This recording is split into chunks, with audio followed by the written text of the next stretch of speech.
بسم اللہ الرحمن الرحیم۔ السلام علیکم۔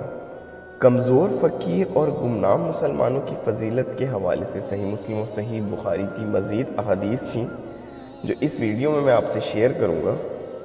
بخاری اور مسلم کی حدیث ہے، حضرت ابو ہریرہ رضی اللہ عنہ سے روایت ہے، رسول صلی اللہ علیہ وسلم نے فرمایا، یقیناً قیامت والے دن موٹا تازہ بڑا آدمی آئے گا، اللہ کے ہاں مچھر کے پر کے برابر بھی اس کا وزن نہ ہوگا۔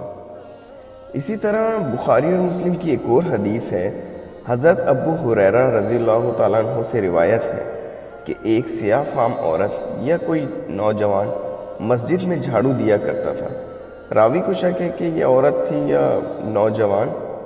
رسول صلی اللہ علیہ وسلم نے اسے گم پایا تو اس کے حوالے سے پوچھا۔ لوگوں نے بتلایا کہ وہ تو فوت ہو گیا ہے یا ہو گئی ہے۔ آپ صلی اللہ علیہ وسلم نے فرمایا، تو تم نے مجھے اس کی اطلاع کیوں نہ دی؟ گویا لوگوں نے اس کی وفات کے معاملے کو حقیر سمجھا۔ آپ صلی اللہ علیہ وسلم نے فرمایا، مجھے اس کی قبر بتلاؤ۔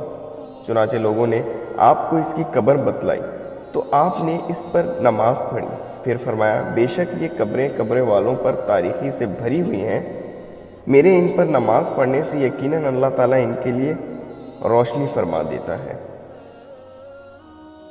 بخاری اور مسلم کی حدیث ہے، حضرت اسامہ رضی اللہ تعالیٰ عنہ سے روایت ہے کہ نبی صلی اللہ علیہ وسلم نے فرمایا، میں جنت کے دروازے پہ کھڑا ہوا تو میں نے دیکھا کہ اس میں داخل ہونے والے اکثر مسکین لوگ ہیں اور دولت مند روکے ہوئے ہیں، البتہ دوزخ والوں کو دوزخ میں لے جانے کا حکم دیا گیا، اور میں جہنم کے دروازے پہ کھڑا تو میں نے دیکھا اس میں داخل ہونے والی اکثر عورتیں ہیں۔